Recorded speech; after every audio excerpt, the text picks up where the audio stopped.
Hey there, history nerds and lovers of the strange and unusual. Welcome to our countdown of the top 10 bizarre historical oddities you won't believe happened.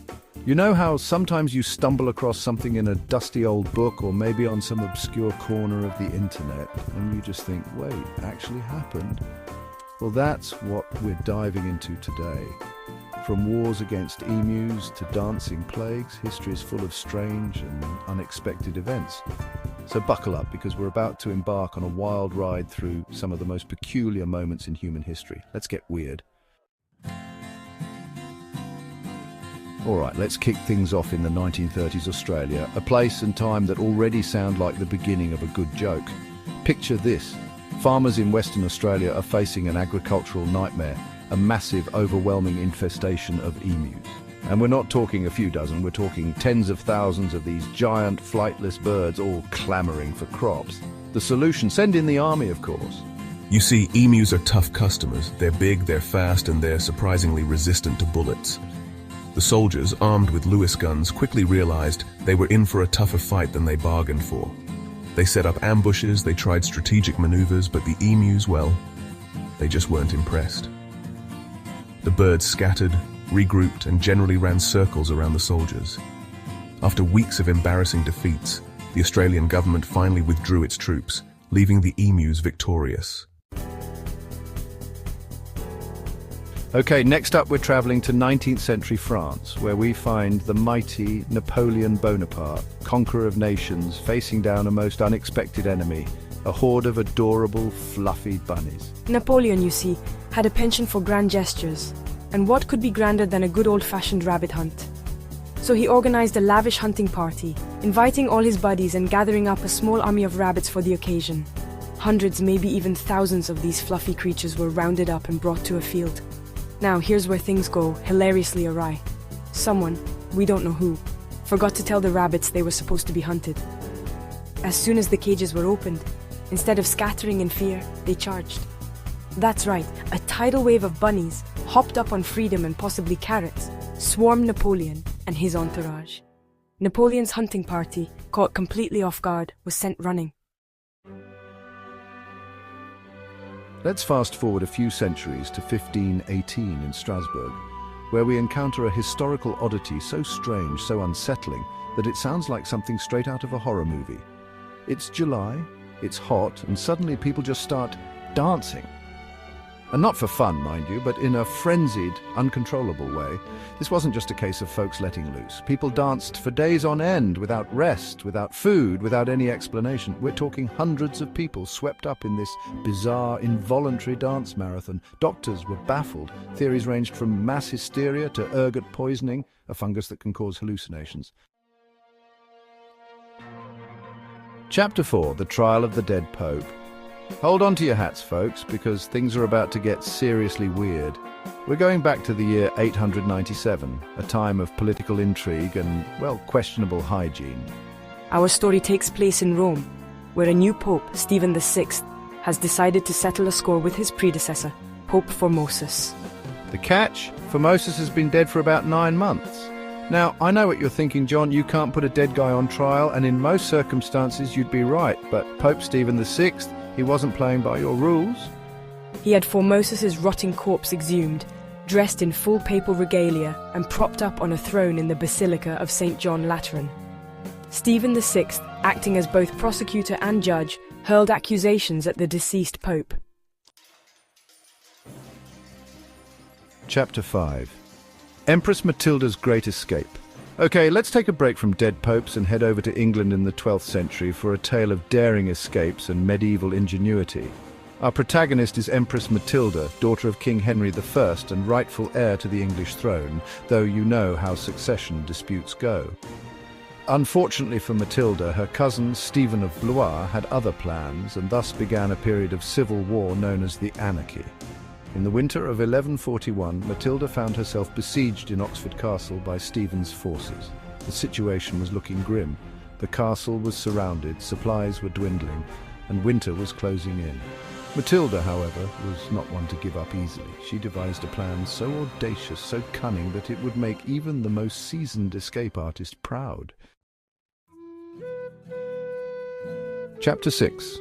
The Curious Case of the Golden Wasp. For our next stop, we're venturing into the realm of the truly bizarre, where superstition and extravagance collide.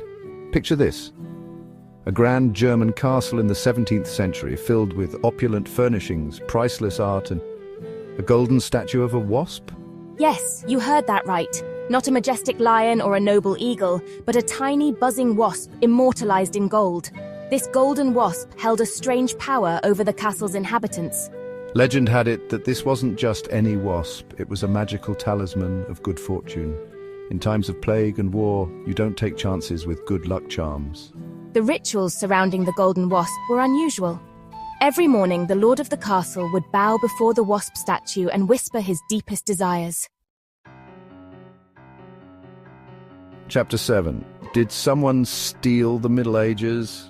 Hold on to your tinfoil hats, folks, because we're about to delve into the world of conspiracy theories with a doozy, the phantom time hypothesis. This theory, proposed by German historian Heribert Illig, suggests that a good chunk of early medieval history, roughly 614 to 911 AD, never actually happened. That's right. According to Illig, we're all living in the year 1725, not 2023. Now, before you dismiss this as utter madness, hear me out. Illig based his theory on a few key observations. He argued that there's a lack of archaeological evidence to support the existence of certain periods, that there are inconsistencies in medieval chronologies, and that the Carolingian Renaissance, a period of supposed cultural flourishing, seems to have emerged out of nowhere. According to the phantom time hypothesis, these inconsistencies exist because these periods were fabricated. Let's journey back to the 18th century, a time of scientific discovery, Enlightenment thinking, and apparently a belief that the Earth is completely hollow. That's right, folks. We're talking about the hollow Earth theory, an idea so out there that it makes flat earthers seem downright reasonable. The hollow Earth theory, championed by English scientist Edmund Halley, yes, Edmund Halley, the comet guy, proposed that our planet isn't solid at all, but rather a series of concentric spheres nested one inside the other like a giant planetary Russian doll. And what existed between these spheres? Well, that's where things get really interesting. Some proponents of the hollow Earth theory believed these inner spaces were inhabited by advanced civilizations, perhaps even the lost tribes of Israel or survivors of Atlantis. Others claimed these realms were home to glowing plants, strange creatures, and maybe even a miniature sun powering it all. Okay, let's lighten the mood with a story that's less existential dread and more sticky but delicious. We're heading to London in 1814 to the Muir & Company brewery, where a catastrophic event is about to unfold. Imagine this, a giant vat containing over 135,000 gallons of beer decides it's had enough. The vat burst, unleashing a tidal wave of porter onto the unsuspecting streets of London. The scene was pure, sticky chaos. The wave of beer, over 15 feet high, surged through the streets, destroying buildings and flooding homes. People scrambled for safety, some seeking refuge on rooftops, others wading through the knee-deep beer. For our final bizarre historical oddity, we're traveling back to 14th century France, where we encounter a legal case so strange, so unexpected, that it could only have happened in a time when animals were apparently held to the same legal standards as humans. Buckle up, folks, because we're about to enter the courtroom for the trial of a dog. Yes, you heard that right. In 1386, in the village of Falaise, a dog named Paw was put on trial for the murder of a child. The details of the case are murky, but it seems that Paw was accused of attacking and killing an infant. Now, whether this was a case of mistaken identity, a tragic accident, or a genuine act of canine aggression, we'll never know. What we do know is that this wasn't just a quick judgment call. Paw was given a full trial, complete with a lawyer appointed to represent him. A human lawyer, obviously. Well, there you have it, folks. 10 bizarre historical oddities that prove truth is often stranger than fiction. From emu warfare to dancing plagues, from dead popes on trial to a beer flood of epic proportions, history is full of surprises.